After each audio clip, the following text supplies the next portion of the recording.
Alright,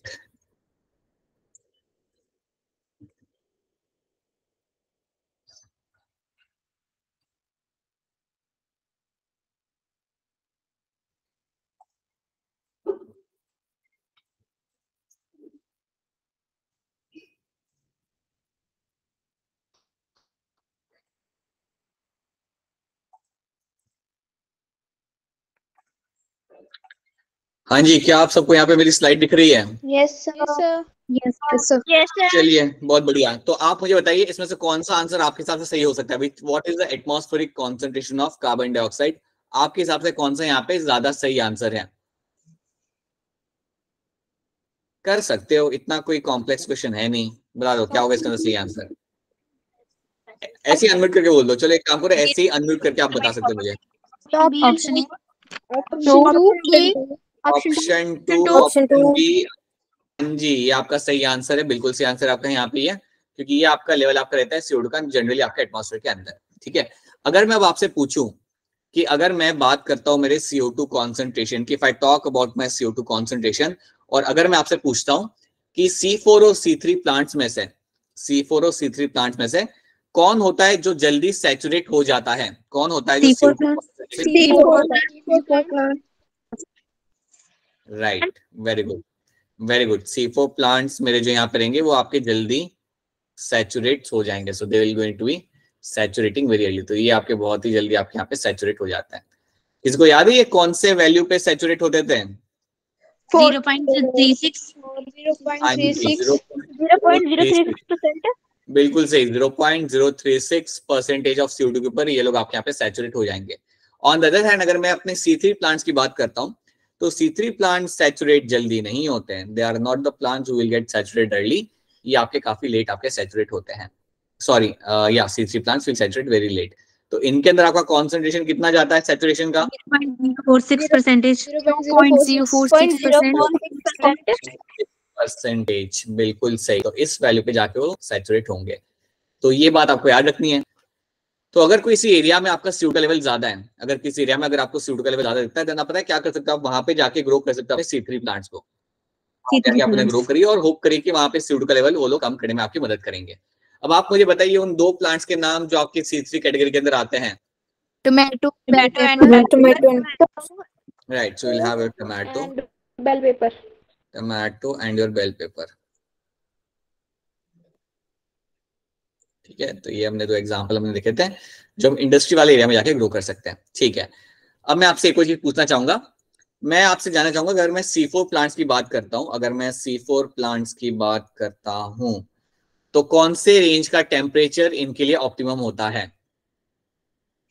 30 degree to 30 degree Celsius. हाँ जी, 30 से लेके 40 डिग्री सेल्सियस का यहाँ पे आपका टेम्परेचर ये इनके लिए ऑप्टिमम रेंज यहाँ पे आपका हो जाता है। और C3 प्लांट्स के लिए 15 to 25 डिग्री। वेरी गुड, बहुत बढ़िया, 15 टू 25 डिग्री सेल्सियस। तो आप मुझे बताइए इन दोनों में से कौन होगा जो हाई टेम्परेचर पे ज्यादा बेटर तरीके से रिस्पॉन्ड करेगा? C4 plant. हाँ जी, इसने ज्यादा, बिल्कुल सही, इसमें ज्यादा बेटर तरीके से आपका रिस्पॉन्ड यहाँ पे करना है। ठीक है, एक और क्वेश्चन आपसे पूछना चाहूंगा। अगर आपका टेम्परेचर बहुत ज्यादा हो, if you have a very high temperature, तो उससे एंजाइम क्या फर्क पड़ता है? ब्रेक डाउन हो जाएंगे। बहुत बढ़िया, राइट, बिल्कुल डीनेचर्ड आपका यहाँ हो, बिल्कुल सी बात है। यहाँ पे हाई टेम्परेचर के ऊपर यू विल फाइंड कि आपके एंजाइम जो यहाँ पे होते हैं they will get denatured, they will over here will get denatured. ठीक है, जब आपका कॉन्सेंट्रेशन आपका या लेवल आपका जब टेम्परेचर आपका यहाँ पे लो रहता है, तो वो टाइम पे एंजाइम क्या हो जाएंगे? इनएक्टिव। हाँ जी, ये टाइम पे मेरे जो एंजाइम्स यहाँ पे होते हैं दे विल रिमेन इनएक्टिव। अब आप बोलोगे कि सर ये हम वापस रिपीट क्यों करें? Because this is all going to be very important for your NEET prospects के हिसाब से, इसलिए हम इसे यहाँ पे रिवाइज कर रहे हैं। तो this is something you already know, right? अब बस मुझे एक चीज आप यहाँ पे बता दो, मुझे आप लोग मुझे बताओ, we have seen somewhere law of limiting factor. ये हमने ये देखा था कल की क्लास में। मुझे ये बताइए कि ये लॉ ऑफ लिमिटिंग फैक्टर दिया किसने था? Who actually give the law of limiting factor? Right, Blackman actually give me the law of limiting factor. तो इन्होंने आपको यहाँ पे दिया था, आपको यहाँ पे law of limiting factor. Right? तो that is something should be clear to all of you कि आपको ये चीज आपको यहाँ पे आती है, लॉ ऑफ लिमिटिंग फैक्टर आपको यहाँ पे ब्लैकमैन ने आपको यहाँ पे दिया था, ठीक है? So this is one thing should be very much clear to all of you. Okay. Now, along with that, what you have to know here is, इसके अलावा आप यहाँ पे एक और चीज यहाँ पे आप याद रख सकते हो कि आपने ये पढ़ा था लॉ ऑफ लिमिटिंग फैक्टर। हमने आपको कुछ चीजें वहां पे बताई थी, जैसे हमने आपको बताया था कि समझो आपका टेम्परेचर आपका ऑप्टिमम है, आपकी लाइट भी वहां पे आपकी ऑप्टिमम है, राइट?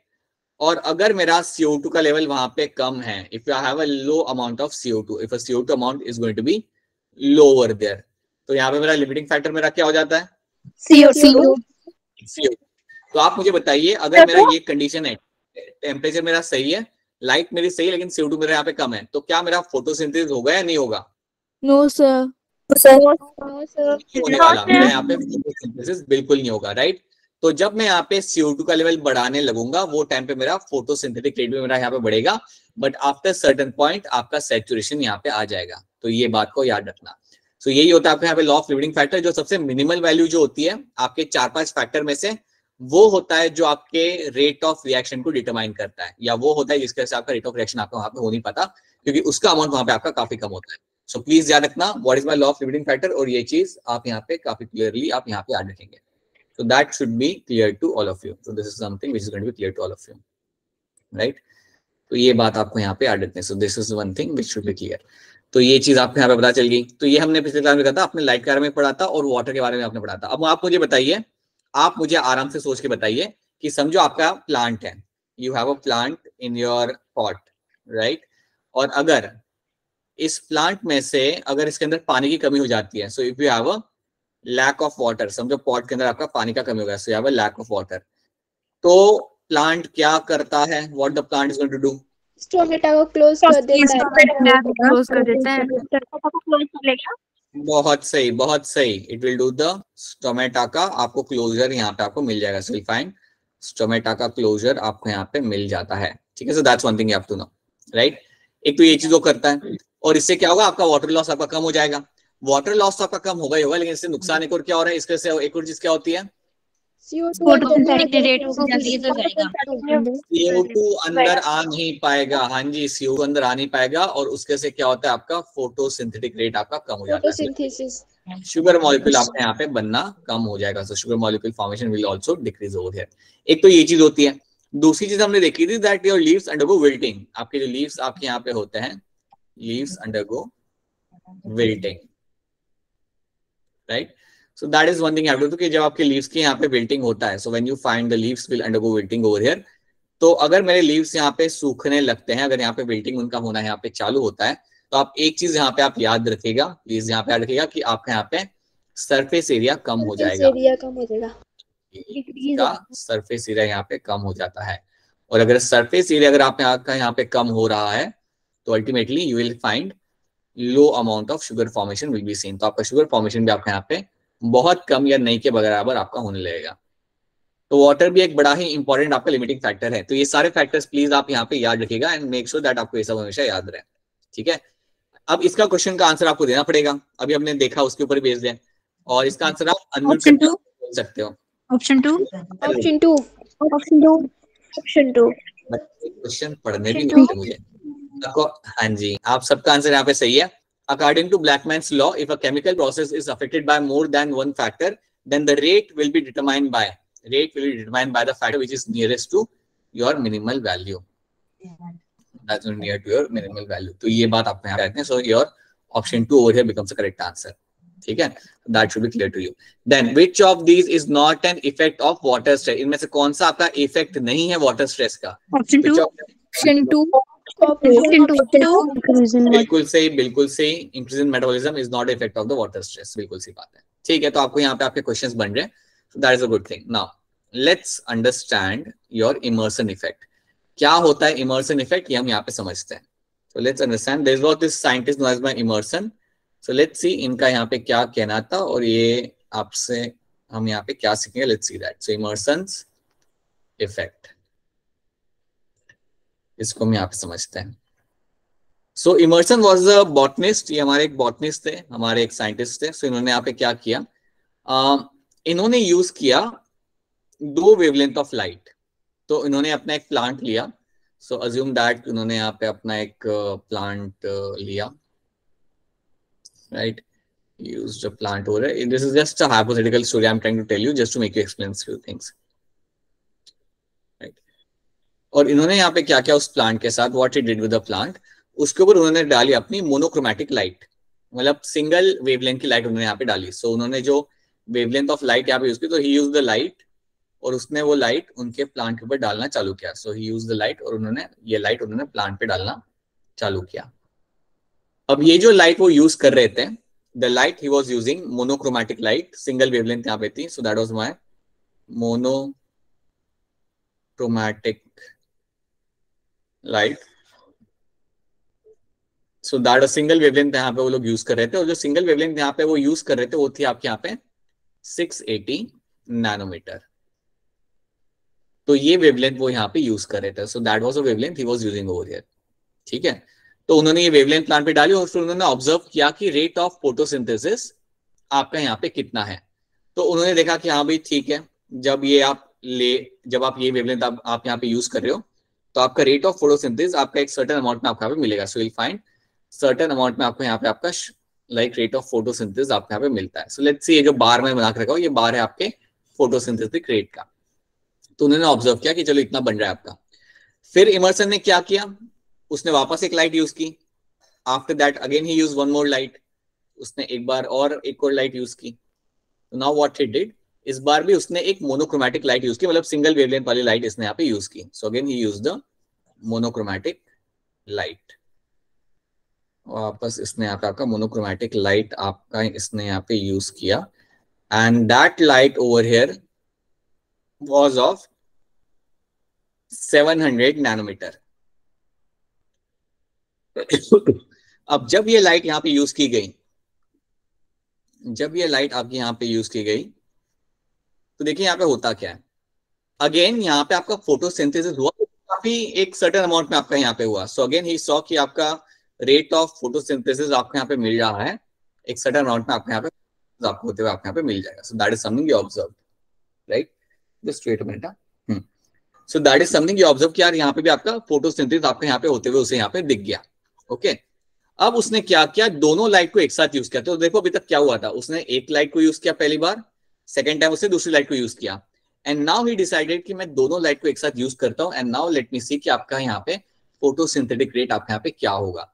जब उसने दोनों लाइट एक साथ यूज की, when he used both the lights, the rate of photosynthesis was very high.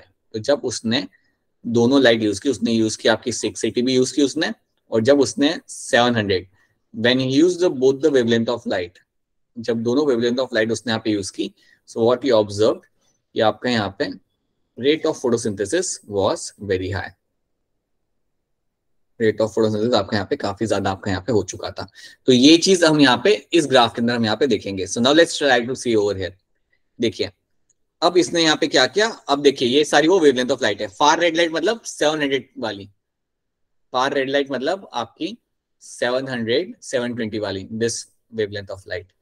तो जब उसने फार रेड लाइट यूज की, तो उसका फोटोसिंथेटिक रेट आपका कुछ इतना था आपका रेट ऑफ फोटोसिंथेसिस. आप यहाँ पे देख सकते हो, रेड लाइट मतलब 680 नैनोमीटर वाली, रेड लाइट मतलब आपकी 680 नैनोमीटर वाली आपकी लाइट. जब उसने ये वाली लाइट यूज की, सिंगल लाइट, तो भी आपको यहाँ पे इतना रेट ऑफ फोटोसिंथेसिस आपको यहाँ पे मिला.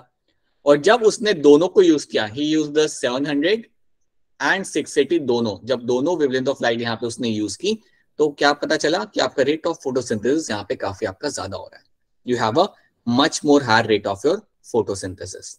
ठीक है, तो यार इतना जब दोनों लाइट एक साथ यूज की, तब उसे पता चला कि यार यहाँ पे तो काफी ज्यादा फोटोसिंथेसिस यहाँ पे आपका हो रहा है, राइट.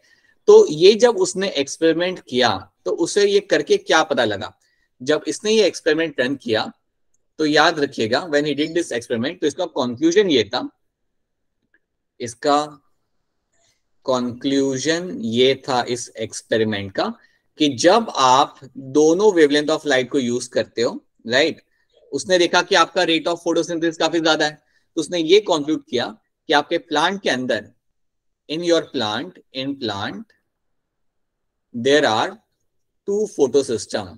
प्लांट के अंदर आपको 2 फोटो सिस्टम देखने के लिए मिलते हैं. You have 2 photo system are present, 2 photo system,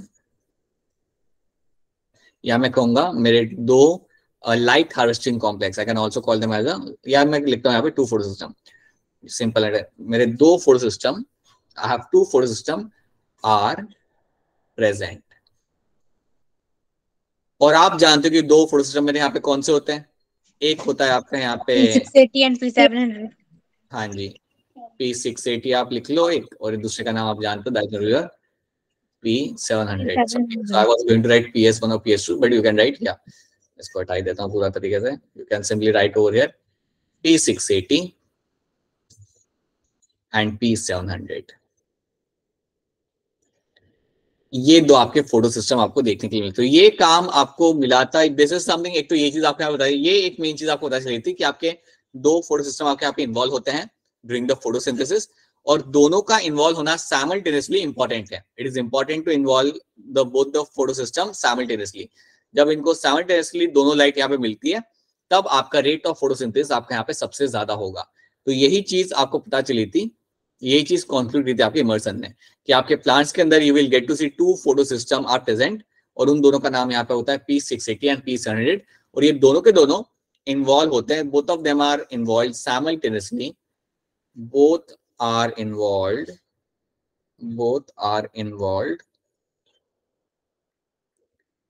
simultaneously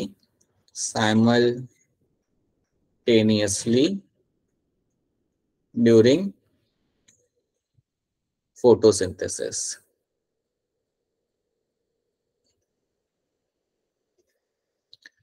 और जब दोनों साथ में इन्वॉल्व होते हैं, और दोनों को जब दोनों को जब उनके वेवलेंथ की लाइट मिलती है साथ में, सो यू विल फाइंड कि आपका रेट ऑफ फोटोसिंथेसिस आपका यहाँ पे काफी ज्यादा होगा। तो ये चीज आपको यहाँ पे याद रखनी है। This is one thing should be clear to all of you कि ये इमर्सन इफेक्ट क्या था, इमर्सन साइंटिस्ट ने, और ये चीज आपको यहाँ पे पता चली। तो let's see that the Emerson effect is a increase in the rate of photosynthesis after chloroplast are exposed to light of wavelength 680 nanometer and more than 680 nanometer. तो यहाँ पे यही कहा जा रहा है कि जब आपने लाइट का एक्सपोजर दिया 680 एंड मोर देन 680 नैनोमीटर की, जब आपने लाइट वहां पे प्रोवाइड किया आपके प्लांट के अंदर, तो आपका रेट ऑफ फोटोसिंथेसिस आपका काफी यहाँ पे इंक्रीज हो गया। तो ये बात आपको यहाँ पे याद रखनी है। और जब भी आपके सामने ये ग्राफ आएगा, जब भी आपके सामने ये वाला ग्राफ अगर आपके सामने आए, तो याद रखना ये ग्राफ आपका बिलोंग करता है आपके इमर्सन इफेक्ट को। तो यहाँ पे हमें पता चलता है that you plant uses both the wavelength of light simultaneously, और तब आपका you have a high rate of photosynthesis can be seen. और ये भी याद रखना क्या इससे हमें ये भी पता चला था कि आपके दो फोटो सिस्टम आपके काम करते हैं, P700 and your P680। So this should be clear to all of you. क्या इतनी बात आपको यहाँ पे समझ आ रही है? Is this clear to all of you? Yes, sir. Right. तो जब ये ग्राफ, हाँ जी, जब ये ग्राफ आपके सामने आ गया ना ऐसा वाला, समझ जाना ये इमर्सन इफेक्ट के लोग बात कर रहे हैं। और जब आप दोनों लाइट यूज करते हो तो आपका रेट ऑफ फोटोसिंथेसिस आपके यहाँ पे सबसे ज्यादा आपका होता है। सिंपल सा है, ज्यादा कुछ इसमें कॉम्प्लेक्स है नहीं। So this is something you have to know, right. तो ये चीज आपको यहाँ पे देख लेनी है। उसके बाद आप एक और चीज आप यहाँ पे देख सकते हो, right, that is going to be the this is going to be my red drop. ये जो ग्राफ मेरा यहाँ पे है, इस ग्राफ को हम बोलते हैं यहाँ पे as a red drop. There is a event of your red drop. सो रेड ड्रॉप क्या होता है वो हम यहाँ पे समझते हैं। What is my red drop? अब रेड ड्रॉप समझने के पहले याद रखना एक चीज यहाँ पे लिखी हुई है, आप याद रखना फार रेड लाइट जब लिखा होगा ना, तो याद रखना 700 नैनोमीटर। 700 नैनोमीटर, उसके आगे का जो लाइट होता है उसको कहते हैं फार रेड लाइट। और रेड लाइट मतलब आपका 680 नैनोमीटर, ठीक है। रेड लाइट मतलब आपका 680 नैनोमीटर। तो देखो यहाँ पे होता क्या है। अब मैं ये ग्राफ ही आपको डायरेक्टली यहाँ पे समझाता हूँ। अब ग्राफ को आप यहाँ पे आराम से देखो। पहले आप देखो कि आपका वाई एक्सिस पे आपका यहाँ पे है rate of photosynthesis, right.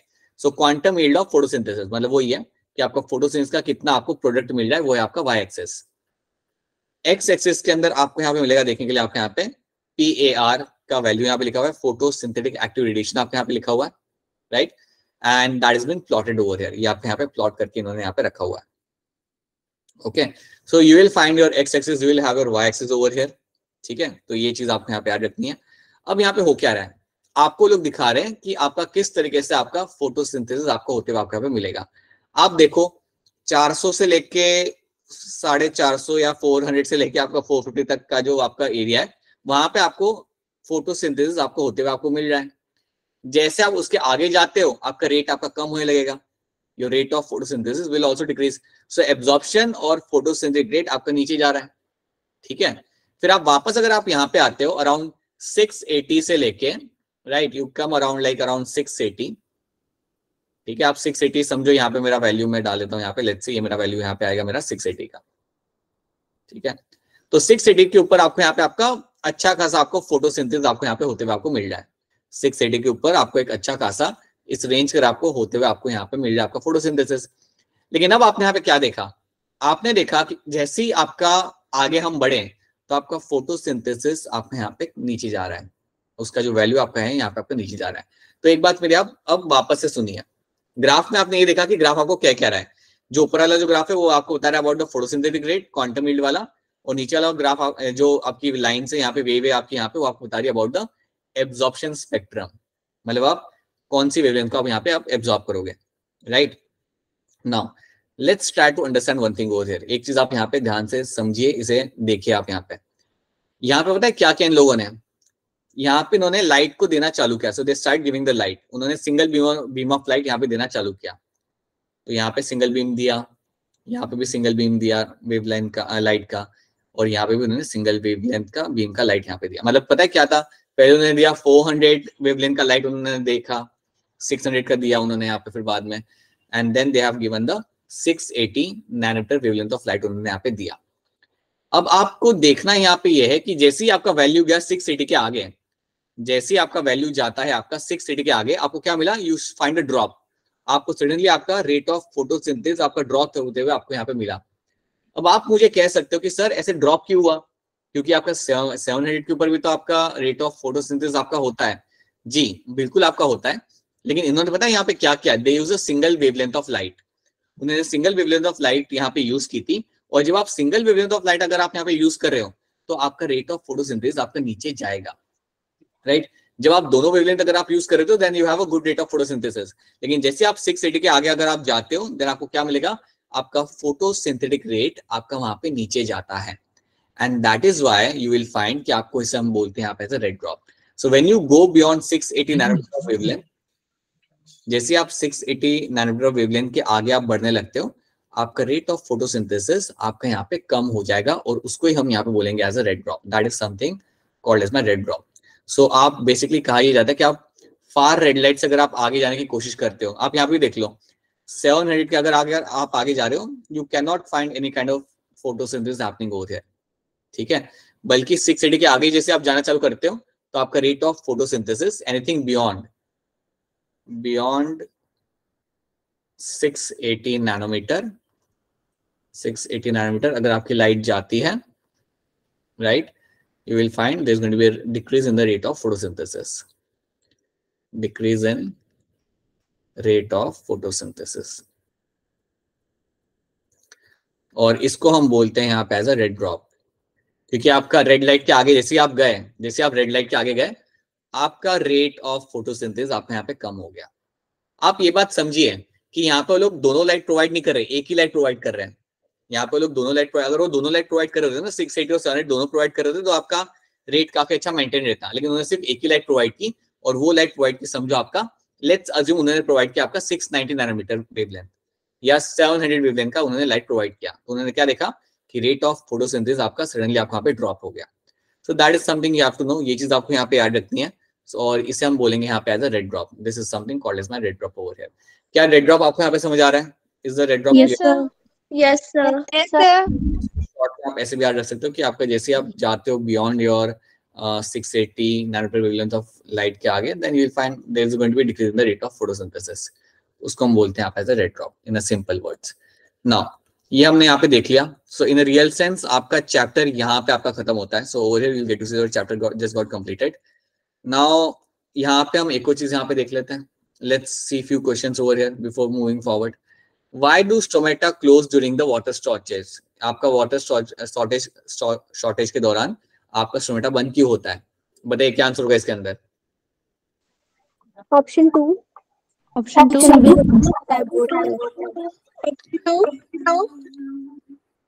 To trap water, ठीक है। आपका ये आंसर आपका बिल्कुल यहाँ पे आपका सही है।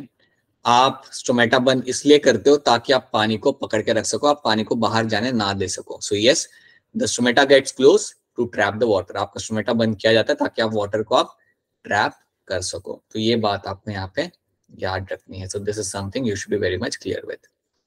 बहुत बढ़िया. अब यहाँ पे एक चीज मैं आपको सिखाऊंगा, that is my DCMU, right. ये DCMU आपका यहाँ पे क्या है, डाइक्लोरोफिनाइल डाइमिथाइल यूरिया. तो इसको हम देखते हैं कि ये हमारा करता क्या है. ठीक है. अब बेसिकली ये जो आपका मॉलिक्यूल है ना, इसको हम यूज करते हैं as a chemical, toxic chemical, और ये आपके फोटोसिंथेसिस को रोक सकता है. ये आपके DCMU याद रखना, ये आपके फोटोसिंथेसिस को आपका रोक सकता है. और ये भी आपको याद रखना है कि ये जो आपकी चीज है DCMU, राइट, ये आपका रुकेगा कैसे आपके फोटो सिस्टम को. ये कैसे रुकेगा, जाके it will go and target the PS2. ये जाके आपके PS2 को करेगा ब्लॉक. DCMU जाके आपका जो PS2 होता है इसको जाके वो ब्लॉक करेगा. So it will go out there and going to block the PS2. जब आपका PS2 यहाँ पे आपका ब्लॉक हो रहा है at the stop, then what will happen, eventually आपके यहाँ पे होगा क्या, आपका इलेक्ट्रॉन फ्लो यहाँ पे रुक जाएगा. अगर मेरे PS2 को मैंने ब्लॉक कर दिया तो आपका इलेक्ट्रॉन फ्लो जो होता है यहाँ पे, इलेक्ट्रॉन फ्लो जो हो रहा था PS2 प्लस के बीच में, वो आपका ब्लॉक हो जाएगा. जैसे वो ब्लॉक हो गया, अल्टीमेटली आपका फोटोसिंथेसिस आपका रुक जाता है. सो याद रखना, DCMU is going to be one of the toxic chemical, right. इसको काफी बार हम इवन यूज करते हैं आपके वीडिसाइड के अंदर. You can use them in the weedicide as well. can use them in the weedicide as well. तो उनके अंदर जब हम इन्हें यहाँ पे यूज करेंगे, then what will be happening ultimately, कि इनकी मदद से आपके जो प्लांट्स उनको आप किल कर सकते हो, राइट. कैसे किल कर सकते हो, आप ये यूज कर लो वीडिसाइड के अंदर, आपका ये जाके PS2 को ब्लॉक करेगा, और जैसे ये जाके PS2 को ब्लॉक करेगा, सो अल्टीमेटली आपका यहाँ पे क्या होगा, you will find the rate of photosynthesis is going to decrease. Rate of photosynthesis is going to decrease.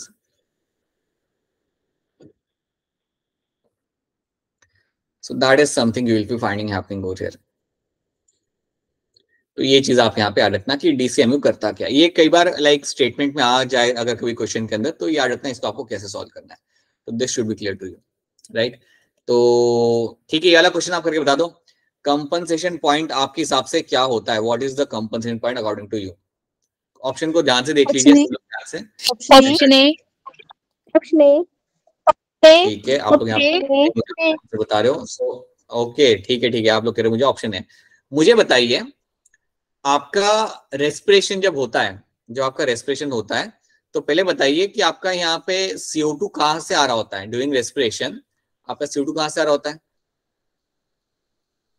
Respiration में जब वाटर कंज्यूम करते हैं. बिल्कुल सही बात है आपका. Yes, you are giving the right answer. You have a aerobic respiration. बिल्कुल सही बात है. मुझे ये बताइए, एरोबिक रेस्पिरेशन के अंदर आपका जो CO2 आ रहा होता है, ये होता कहाँ पे, एरोबिक रेस्पिरेशन होता कहाँ पे. ये माइटोकॉन्ड्रिया में. Right,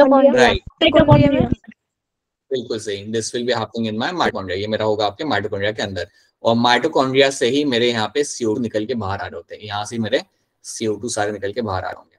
So the amount of CO2 releasing during respiration and the amount of CO2 consumed during photosynthesis, when they are going to be equal, जब वो equal हो जाते हैं, तब मैं कहूँगा that you will have it has attained a compensation point. When the rate of photosynthesis and is equal to the rate of respiration, so that is going to be called as my compensation point. तो ये भी definition आप हमेशा याद रखना.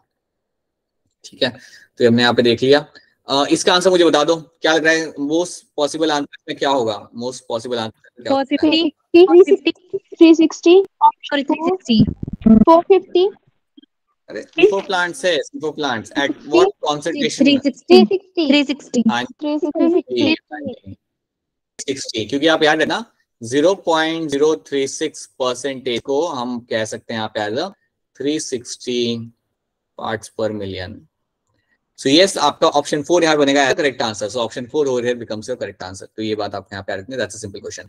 इसका answer भी आप दे सकते हो. Which of this plant have the highest optimum temperature. में से कौन सा प्लांट आपका यहाँ पे है जिसके अंदर आपको हाईएस्ट ऑप्टिमम टेम्परेचर देखने को मिलता है. ऑप्शन 3. आप लोग मुझे कह रहे हो option 3. Yes, that is my tropical C4 plant. Tropical C4 plant जो आपका होगा उसके अंदर आपका हाईएस्ट ऑप्टिमम टेम्परेचर आपको मिलेगा देखने के लिए, जो आप लोग जानते हो is going to be around 30 degree Celsius to 40 degree 40 Celsius. Degree ये सेल्सियस। काफी अच्छे से आप लोग जानते हो, ठीक है। अब मैं आपसे डायरेक्टली पूछूंगा, आप मुझे आंसर करिएगा। मुझे बताइए, एक हमने एक्सपेरिमेंट किया था, इसके लिए आपको हैंड रेज करना पड़ेगा, इसके लिए आपको रेज योर हैंड। मुझे बताइए आपका बेल जार वाला एक्सपेरिमेंट किसने किया था? Who did the bell jar वाला एक्सपेरिमेंट? तो देखते हैं पहला लेक्चर किसको इसको यहाँ पे याद है। सो अंशिका बताइए किसने किया था बेल जार वाला एक्सपेरिमेंट? Joseph priestly. ठीक है, राइट। और अब मुझे बस ये बताइए कि उसने कंक्लूड क्या किया था एक्सपेरिमेंट के बाद? कोई बात नहीं बेटा, कोई बात नहीं, कोई बात नहीं, कोई बात नहीं। कोई और बताना चाहेगा? मोनिका बताइए क्या कंक्लूड किया था? उसने ये बताया कि मतलब प्लांट्स या फिर मतलब उसमें कुछ ऐसा जो है वो एयर को प्यूरिफाई कर रहा है ना, जो उसको कन्वर्ट करके उस मतलब इनको लिविंग मतलब उनको जीने के लिए कुछ ऐसा दे रहा है कि जिससे माउस और जो कैंडल है ना, वो ना ही तो मतलब माउस मर रहा है और ना ही वो कैंडल बुझेगी, एयर को प्यूरिफाई कर रहा है। बिल्कुल सही, वो एयर को प्यूरिफाई कर रहा है। It is releasing something in the air, आपका मिंट प्लांट, जिसकी वजह से आपका एयर आपका पे प्यूरिफाई हो रहा है and the mouse is able to survive. तो फाउल एयर को प्योर एयर में कन्वर्ट कर रहा है आपके यहाँ पे, प्योर एयर आपका जनरेट कर रहा है आपके यहाँ पे, that is going to be the mint plant, वो आपके यहाँ पे कर रहा होता है। तो वो चीज आपको यहाँ पे याद रखनी है। So that is one thing you have to know in that which is happening in the bell jar, ठीक है। अब उसके अलावा आप दूसरी चीज यहाँ पे याद रखिएगा। So second thing what you have to know here is, दूसरी चीज आप यहाँ पे याद रख सकते हो कि आपका ये तो आपका हो गया यहाँ पे आपका बेल जार का एक्सपेरिमेंट। एक और एक्सपेरिमेंट था जो हमने किया था, जिसको हमने किया था यूजिंग माय हाइड्रा। हाइड्रा को यूज करके हमने एक hydrilla sorry we have used the hydrilla, और हाइड्रिला को यूज करके हमने एक एक्सपेरिमेंट रन किया था। वो एक्सपेरिमेंट कौन से साइंटिस्ट ने रन किया था ये बता दो मुझे, हैंड रेस करके बताना। आरुषि बताइए कौन था वो? जैन एंगलहाउस। जैन इंजन हाउस, ठीक है, इंजन हाउस ने ये आपका रन किया था। और मुझे ये बता दीजिए आरुषि की जब ये इंजन हाउस ने रन किया था तो इसका कंक्लूजन उन्होंने क्या निकाला था?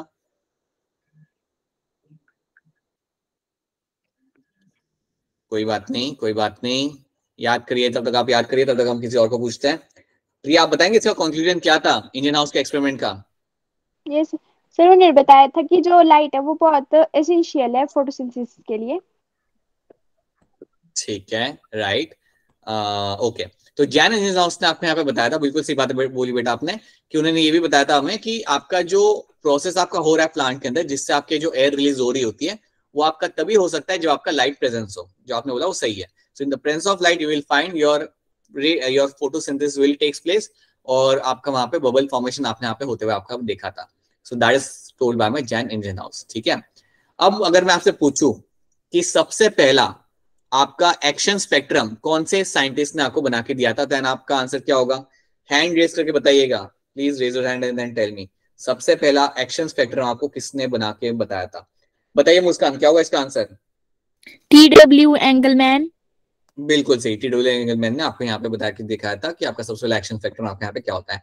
मुझे बताइए ये जो TW एंगलमैन ने जो आपका एक्सपेरिमेंट यहाँ पे किया था, उसके लिए कौन सा प्लांट उसने वहां पे यूज किया था? अगेन आपको हैंड रेज करना पड़ेगा। Which plant was used by that particular person during that experiment?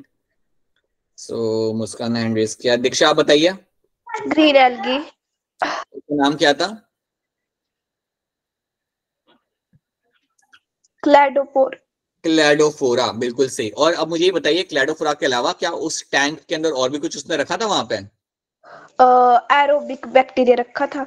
हाँ जी, एरोबिक बैक्टीरिया वहां पे रखे थे, राइट। और उसने वहां पे ऑब्जर्व किया था दैट आपका रेड और ब्लू लाइट के इन्फ्लुएंस के अंदर ही आपका वहां पे आपका रेट ऑफ फोटोसिंथेसिस आपका वहां पे सबसे ज्यादा होता है, ठीक है। तो चलिए ये तो हमने यहाँ पे देख लिया। अब मुझे ये सारे क्वेश्चंस भी आप यहाँ पे सॉल्व कर चुके हैं। आई थिंक कोई क्वेश्चन हमारा यहाँ पे बाकी नहीं रहा है, right. Now let me just tell you few important things again, जो हमारी इंपॉर्टेंट चीजें उनको हम एक बार फिर यहाँ पे देख लेते हैं, राइट, फटाफट। ये क्वेश्चंस आप अपने एंड से भी आप कर सकते हो। This are the very simple kind of question, you can have a look at by yourself from your end. मैं कुछ चीजों को यहाँ पे रिपीट कर देता हूँ। I just repeat few things जो बहुत ज्यादा इंपॉर्टेंट है इस चैप्टर के अंदर हमेशा से। So let's come back to my C3 pathway या C3 साइकिल की तरफ हम यहाँ पे वापस आते हैं। So we are doing this thing because क्योंकि ये सब इंपॉर्टेंट है इसलिए। So will just have a look at them again, right. और आप मेरी मदद करना वो चीज समझने में। So let's come back to our Calvin cycle. ठीक है, कहाँ गए हम लोग, बहुत पीछे चले गए।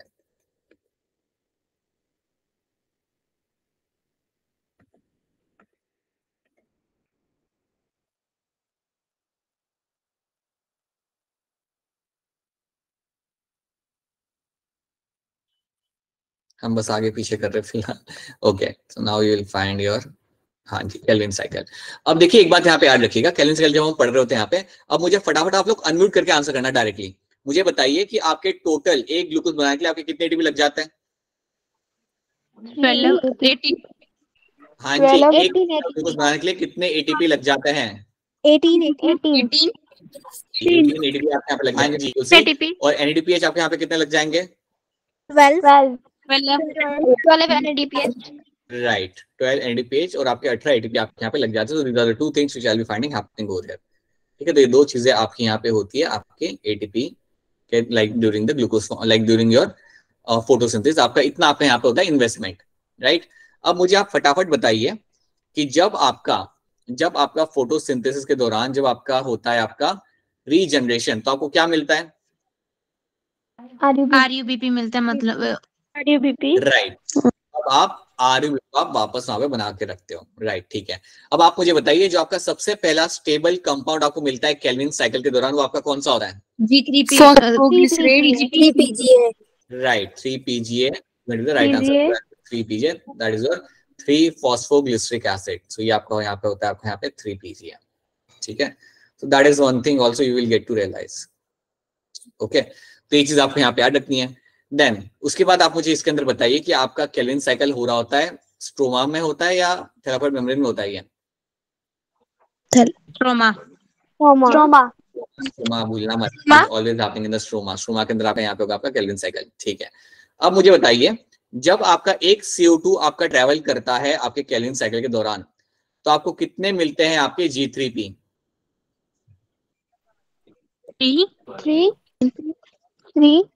3 सबने 3 दिया, सच्ची सोच के बोलो, मत बोलो।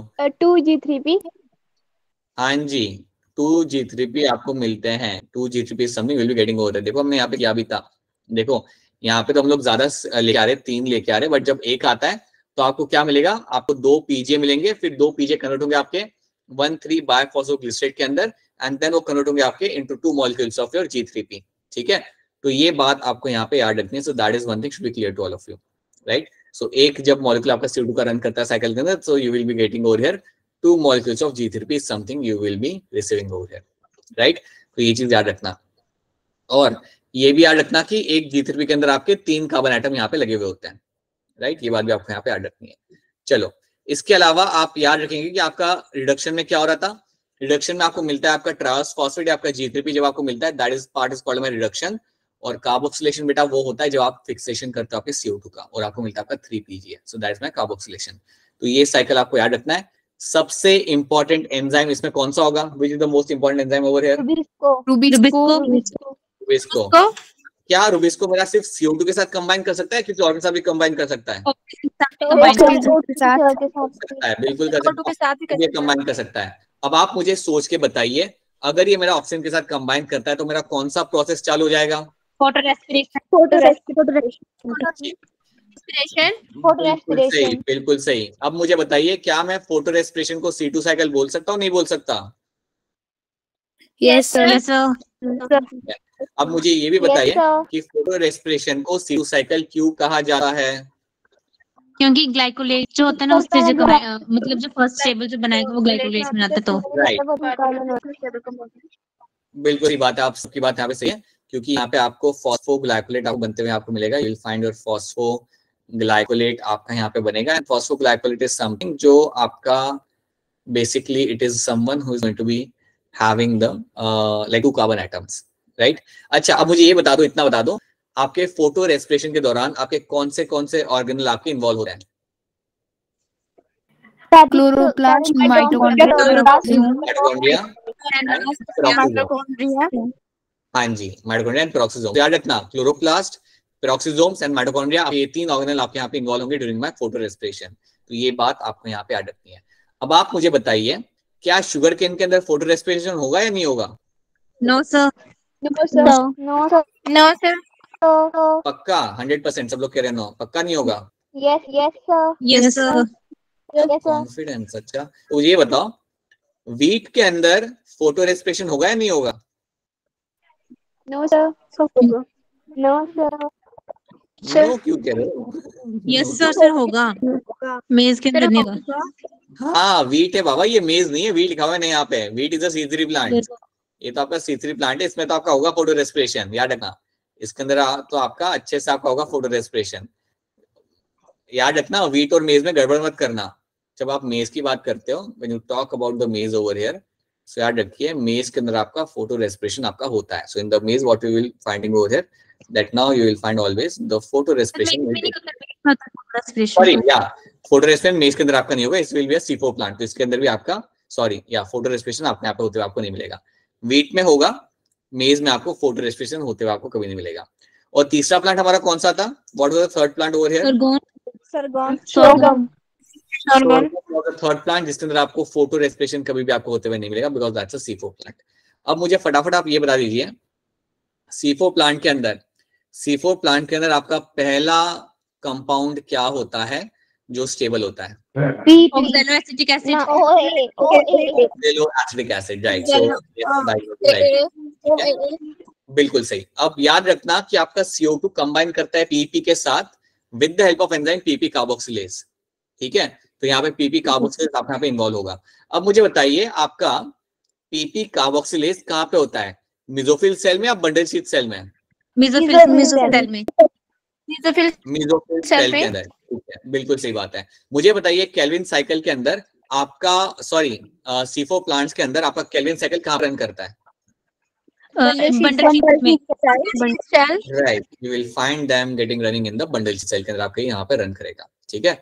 सो that is something should be clear to all of you कि बंडल शीट सेल के अंदर आपका ये वहां पे आपका ऑपरेट करता है। So that should be clear to all of you, ठीक है।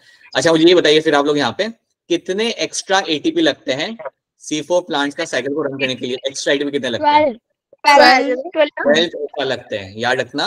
12 are the extra ATPs which I will get to see, ठीक है। 12 ATP आप यहाँ पे एक्स्ट्रा लगा देते हो, ठीक है। टोटल आपके 12 एक्स्ट्रा लगता है, तो ओवरऑल जो आपका होता है ना नंबर, वो आपका 30 हो जाता है। हाँ जी, ओवरऑल नंबर आपका यहाँ पे आपका 30 यहाँ पे हो जाएगा। So that is should be clear to all of you, ठीक है। ये अगेन ये बात सबको मालूम रखनी है हमेशा, इसमें गड़बड़ नहीं करनी। अगर एग्जाम में क्वेश्चन आया, संडे के एग्जाम में तो ये चैप्टर है नहीं, बट जब भी ये चैप्टर आएगा तो आई एम एक्सपेक्टिंग कि आप 40 में से या 30 में से आप आराम से अराउंड 26 क्वेश्चन आप सही करोगे, right? Because we have done this chapter slowly, so you should be able to solve all those questions, right? Then ये हमने यहाँ पे देख लिया। ऑर्गेनल क्लोरोप्लास्ट कहाँ पे मिलेगा मुझे? सर कौन सा? क्लोरोप्लास्ट मुझे कहाँ देखने के लिए मिलेगा? ऑर्गेनल बंडल शीट सेल में। बंडल शीट सेल में मिलेगा, मुझे मिलेगा यहाँ पे क्लोरोप्लास्ट, ठीक है। ग्रैनुलर क्लोरोप्लास्ट मुझे मिलता है मेरे यहाँ पे आपके मेसोफिल सेल के अंदर। अच्छा मुझे बताइए वो कौन से प्लांट होते हैं, जिनके अंदर आपका रात के टाइम पे स्टोमेटा रहेगा ओपन और दिन के टाइम पे स्टोमेटा रहेगा आपका बंद? Which are those plants? Aloe vera, Bruce Lee, aloe vera, euphorbia, ठीक है। वो कैल्शियम पाथवे में आते हैं, वो कौन सी कैटेगरी में आते हैं, कौन सी फैमिली में आते हैं वो प्लांट्स? पाथवे, ब्रूसलेशियन। ये इज अ फैमिली जिसमें सारे प्लांट्स आएंगे, बिल्कुल सही।